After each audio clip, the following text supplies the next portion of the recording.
parce que malheureusement, ça a été gommé de l'histoire, Mhm.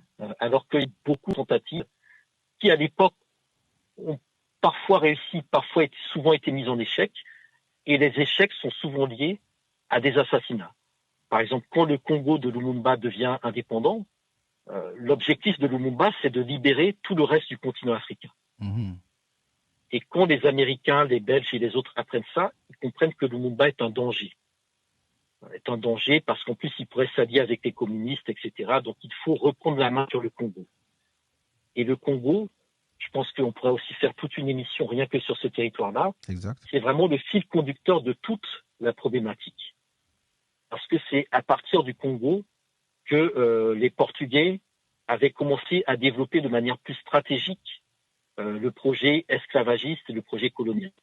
C'est du Congo que viennent la grande majorité des Africains déportés dans les Amériques, en Exact. termes de volume.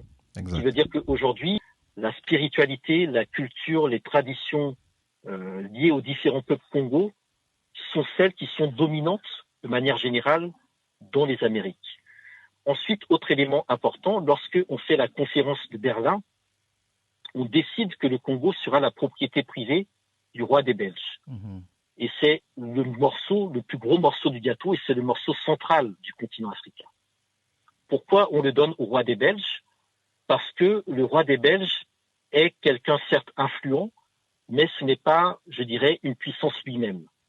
Et donc, en donnant le Congo au roi des Belges, on s'assure que le Congo restera ouvert à tout le monde.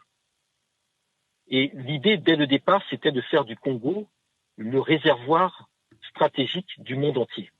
D'abord, le Wow. réservoir en hommes, donc en êtres humains, qu'on esclavagise et qu'on déporte. Et ensuite, à partir du projet colonial, en matières premières, puisque c'est les ressources du Congo qui vont notamment fonder toute l'économie du transport, le caoutchouc, le cuivre, etc., pour le téléphone, le télégraphe, etc. Mhm. Et en 1945, la bombe atomique, l'uranium vient d'où? L'uranium vient du Congo. Donc c'est Exact. encore les Du ressources du Congo. Congo Mhm. qui ont permis d'entrer dans cette nouvelle ère mondiale qui font qu'il y a des puissances qui se disent nous sommes des grandes puissances parce que nous avons l'arme atomique. Mais l'uranium vient d'où? Il vient du Niger, il vient du Congo, il vient de tous ces territoires africains Mhm. où si nous étions maîtres de nos propres ressources, Exact. nous serions en capacité justement d'imposer ce rapport de force de manière différente. Wow.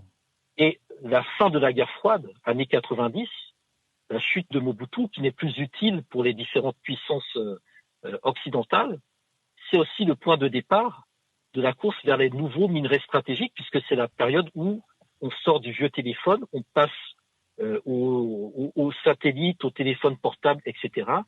Et on a besoin, encore une fois, des ressources stratégiques du Congo. Donc, en fait, toute l'histoire depuis 6 ou 7 siècles ne pourrait se résumer en fait qu'à l'histoire du Congo pour avoir quelque part un fil conducteur de notre problématique. Exact. Exact. Et donc, Exact. Lumumba était vraiment le personnage central qu'il fallait enlever pour éviter que, autour du Congo, les Africains fassent l'unité. Parce qu'aujourd'hui, il suffirait que le Congo seul se lève pour que l'Afrique intégralement soit debout. Mhm. Mais si le Sénégal seul se lève, le Sénégal seul ne pèse absolument rien. Donc, tant mieux pour les Sénégalais si le Sénégal se lève, mais ça ne changera pas le destin de l'Afrique. Tant mieux pour les Rwandais ou les Ghanéens si le Rwanda ou le Ghana font des mix. Mais ça ne changera pas le destin de l'Afrique. Mhm. Le seul pays qui, à lui seul, si lui seul se lève, même pendant que les autres dorment, réveille l'ensemble du continent africain, c'est le Congo. Wow. D'où le fait que, quand Kwame Nkrumah propose de penser aux États-Unis d'Afrique, qu'il en parle à Lumumba, il dit très clairement à Lumumba, si nous faisons ça, il faut que la capitale soit au mieux à Kinshasa, voire éventuellement, il y avait le projet de la mettre à Bangui, en République centrafricaine d'aujourd'hui. D'accord.